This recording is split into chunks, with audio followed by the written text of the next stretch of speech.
Network. We've had IPAs in this country since somewhere around the mid-1800s. IPAs have been around, and so we've been brewing them for a long time, but it really wasn't until the U.S. started a hop breeding program in the early 1900s, where they were trying to develop new strains of hops. And in the 1950s, they actually nailed one that you all may have heard of, Cascade hops. Who's had a Sierra Nevada Pale Ale? Everybody's had a Sierra Nevada Pale Ale. The primary ingredient in that is a Cascade hop. That is really what started that kind of IPA craze, is those Cascade hops, the development of those. It takes on average around 10 years to develop a new strain of hops. And with that Cascade hop starting in the 50s, it really didn't start becoming used regularly until the early 1970s. So it takes a long time for some of these things to catch on. And then in the early 1980s, we started seeing Sierra Nevada Pale Ale, other craft breweries opening up, using a lot of these hops that were designed, that are so-called designer hops, to have more flavor, more aroma, more citrus characters, less of that herbal character. And that hop breeding has continued. We now have many different kinds of hops out there. We're 30 years later from the early 1980s. Hops like Citra and Amarillo that all have this same kind of grapefruit, fruity, citrus, sometimes pine-like character. And that's really the character that the West Coast brewers are trying to put into their beer. So they took what they thought, what they saw in an IPA, and tried to develop it. So we're going to pour another beer for you guys right now. This is called our Ghostwriter, and it's a West Coast style IPA. And so this beer, you'll notice first thing off, it's lighter in color. So we've been using more of those pale malts, less of the caramel malts. It has a much drier finish, not so much residual.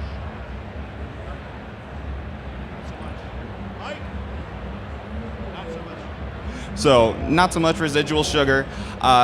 You're really trying to showcase the hops and the bitterness in a West Coast IPA. And so, like he was mentioning, that style really got started when new hop varieties started to become available in the 70s. In the 1980s, private companies and hop growers started creating their own varieties. So previous to that, it was all a USDA agriculture program. And in the 1980s, companies took it over. You mentioned how Citra, Eldorado, Mosaic, those types of things are the results of those programs. And as we move forward, previously a lot of hops were sort of bred for bitterness. And now hop producers are focusing much more on the hop oils. And much like how in the past, new ingredients have led to new styles, the Northeast Vermont Hazy IPA, whatever you want to call it, is a direct result of a lot of these new hops becoming available. So in a Northeast Hazy Vermont IPA, what you are typically looking for in the style is very juicy, citrusy beer, silky mouthfeel, and all of that sort of got started because of the availability of these new ingredients. And you want to take over? Yeah, and those New England style IPAs, it's sort of becoming a real popular style in the last year even. Last couple of years, great breweries out there, The Alchemist, Treehouse, things like that. Those guys are pioneering these styles, and obviously craft brewers keep wanting to push the envelope, find something new, find new ways to make the things that they love better. And with an IPA, what people love about them is the hops. They love the characters they get from the hops, the flavors, the aromas, that citrus, that dank pine. The New England styles go more to the tropical side of things. So we're getting more guava, more melon, more tropical flavors that pair really well with that smooth texture and that mouthfeel. So they're also looking with this at techniques, playing with water chemistry, excessive dry hopping. So it becomes hazy because they're putting so many hops in the dry hop. They're using high protein malts, oats, wheat, things like that. But the whole point of it, what they're trying to do is get those hop oils, those resins, where all that flavor, all that aroma, all that good stuff lives, and get it to stay in the beer. You put a lot of hops in West Coast IPAs, because a lot of that stuff drops out. As you ferment, you're losing aroma. Has anybody ever walked into a brewery and smelt hops in the air, smelt that citrus character? You know that they're fermenting something. Those are flavors and aromas that are being lost because it's being fermented out. We want to try to trap that in a beer. And so the New England style IPAs are doing just that. They're working to trap that in the beer. And so the folks in Vermont who have kind of pioneered this style have built this kind of regional love for it. There's a lot of other great regional IPAs. Who's heard of a Cascadian Dark Ale or a black IPA? Right. So Northwest Brewers wanted something that was dark but still had that fresh citrus character, that hop flavor, that hop aroma, that thing that everybody loves, but they wanted to make a different style. How about white IPAs? Who's ever had a white IPA? There you go. So basically a wheat beer, more or less, usually, that's got those same characters in it. Different ways to utilize these hops.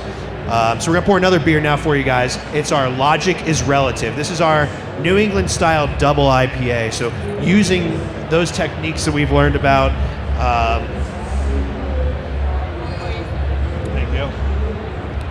and trying to take it. So you'll see in the contrast in the beers you're drinking. You start out with that English IPA, that East Coast style, a little bit heavier, sits on the tongue a little bit more.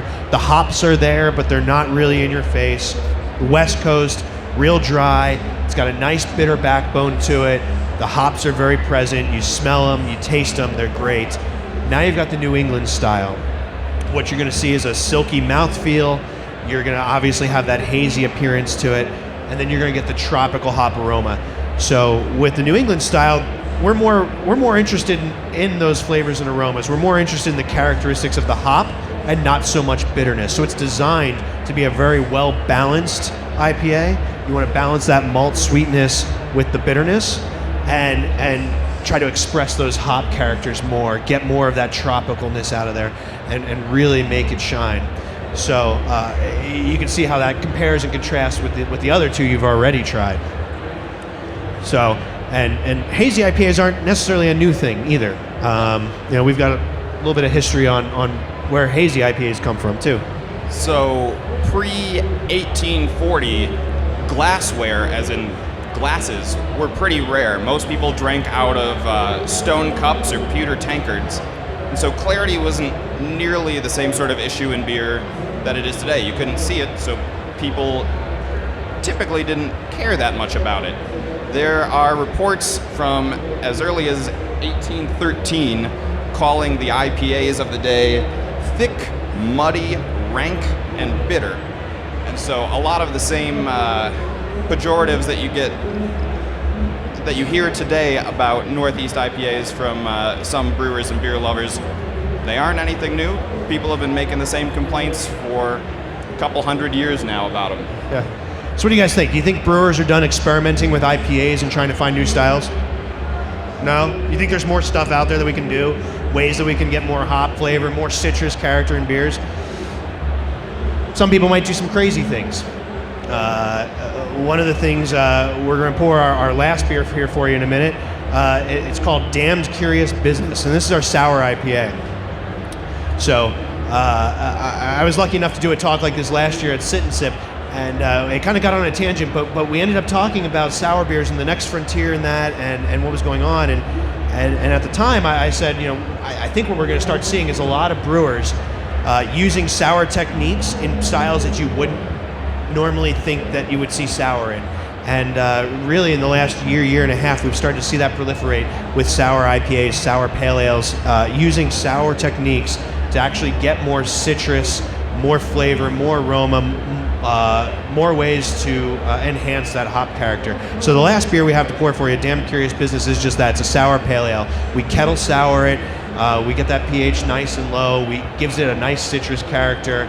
We dry hop it the hell out of it, just like an IPA. But again, it's a balanced bitterness, so you're not going to get that bitter bite. Bitter and sour tend not to work too well together, so it's certainly not a traditional IPA, but it's the next evolution. It's where we're going now. And so when you compare this one to all the other ones you have, you're going to have a lot of those same threads, right? That's that same hop flavor, that character, that citrus, that aroma, the things you want out of hops in a beer. you're going to get that, but you're going to get it in a new way. That the tartness is very refreshing, allows you to drink a little bit more of it. The lactic acid that goes into this beer from the souring technique actually gives a citrus kind of impression and flavor and aroma, and works all together, and it comes together real nicely to give you a new version of an IPA. And I'm certain that this isn't going to be the last IPA that we see that's new, that's different, that people haven't seen before. There's going to be other versions. There's brewers. You know what? I think the brewers in the South need to step up. They need a regional IPA from the South. We don't have that yet. We've got Northeast, we've got West Coast, we got East Coast, but the Southern brewers need to maybe figure out a way to come up with a new IPA. I think it's a challenge to them. So, but this one, the Damn Curious Business is currently my favorite beer that we have. That and the Logic is Relative. Just I love those flavors and aromas, but. You know, so you can see there's a lot of history behind the IPA. There's a lot going into it, and brewers are having fun with it. We're going to keep having fun with it, especially as the hop growers and the breeders out there keep coming up with new varieties and really pushing the limits on those flavors. We're going to keep playing with them and experimenting and doing new things. We'd like to open up to questions. Anybody has any questions? IPAs about any of the beers you've tasted? Anything you want to know about that? Please raise a hand. Let's talk about them.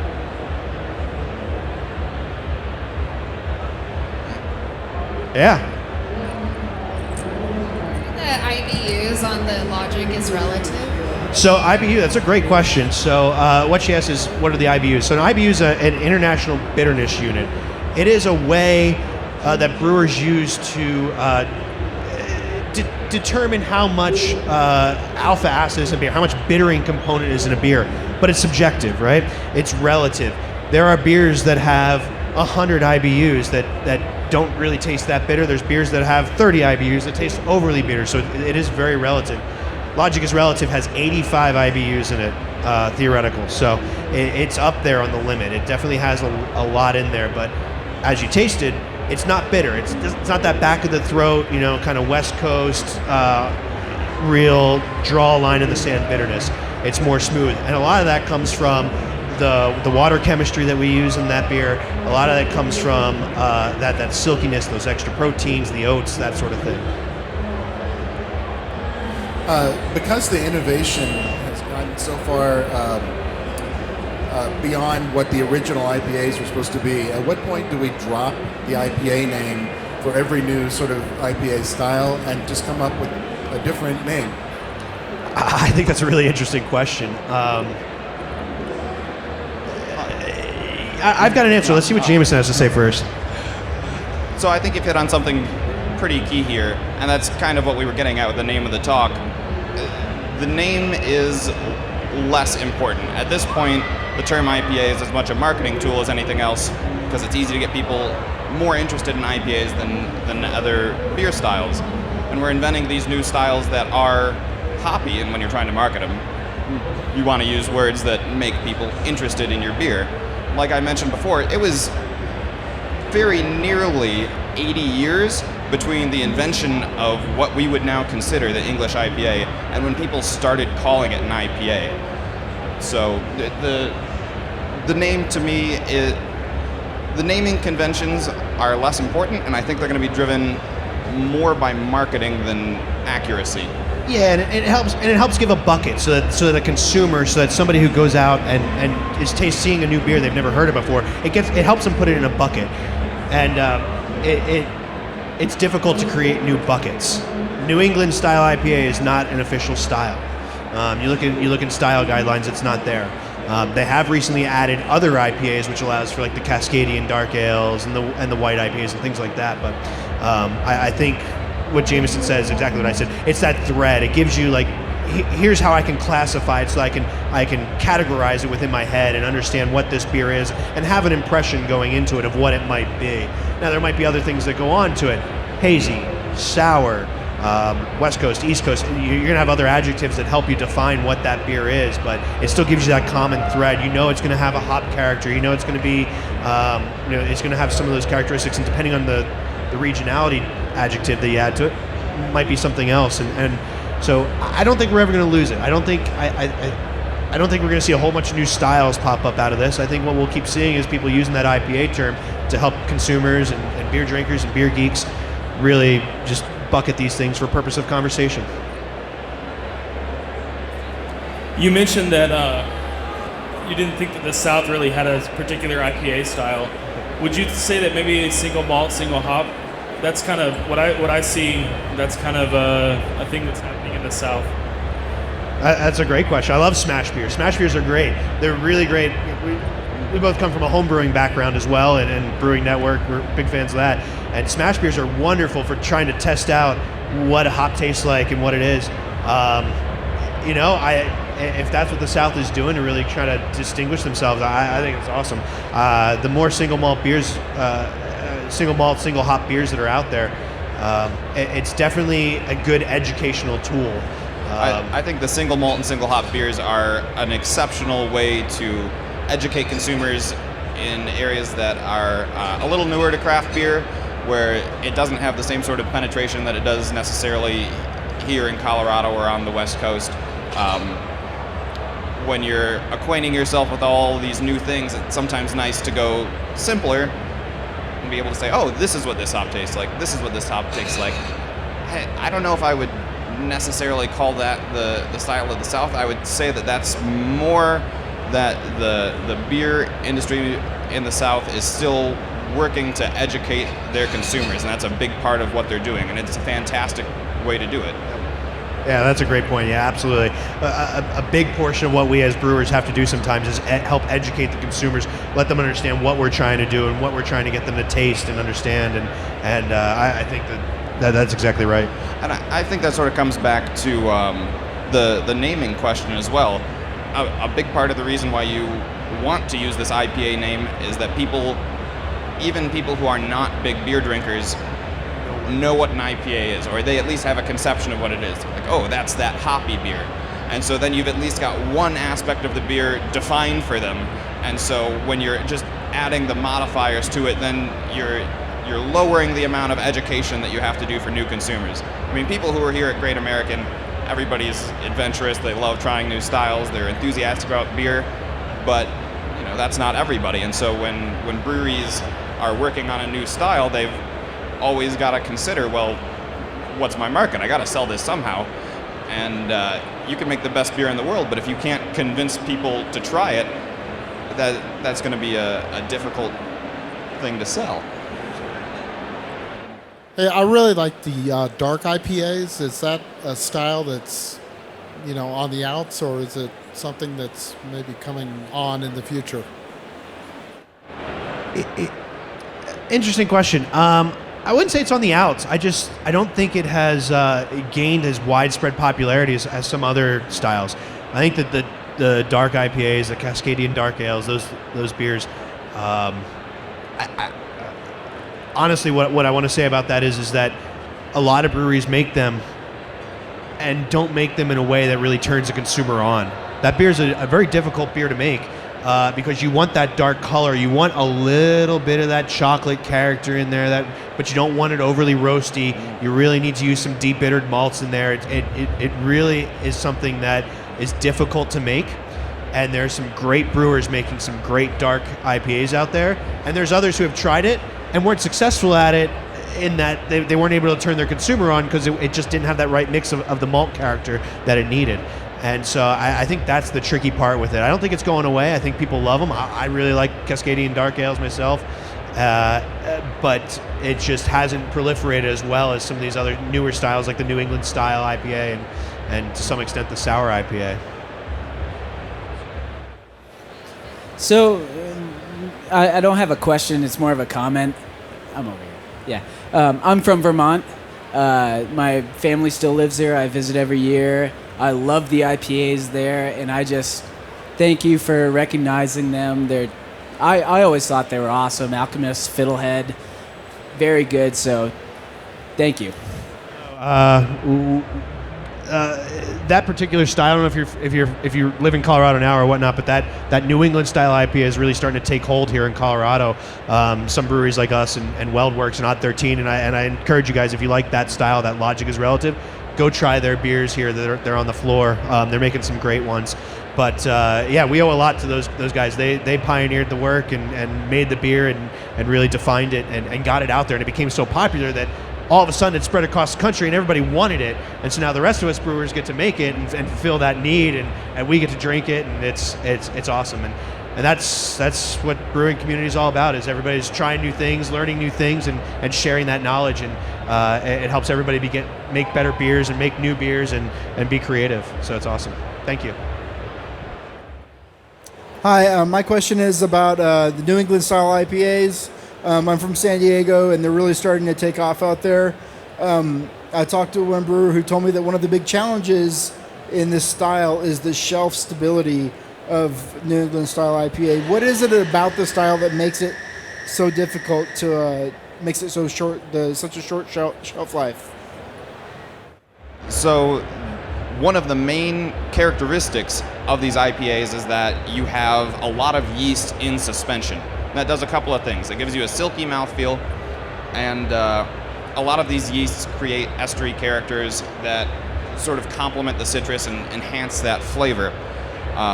The downside of having yeast in suspension is that if you let a beer sit long enough in a cold room, the yeast is going to flocculate out.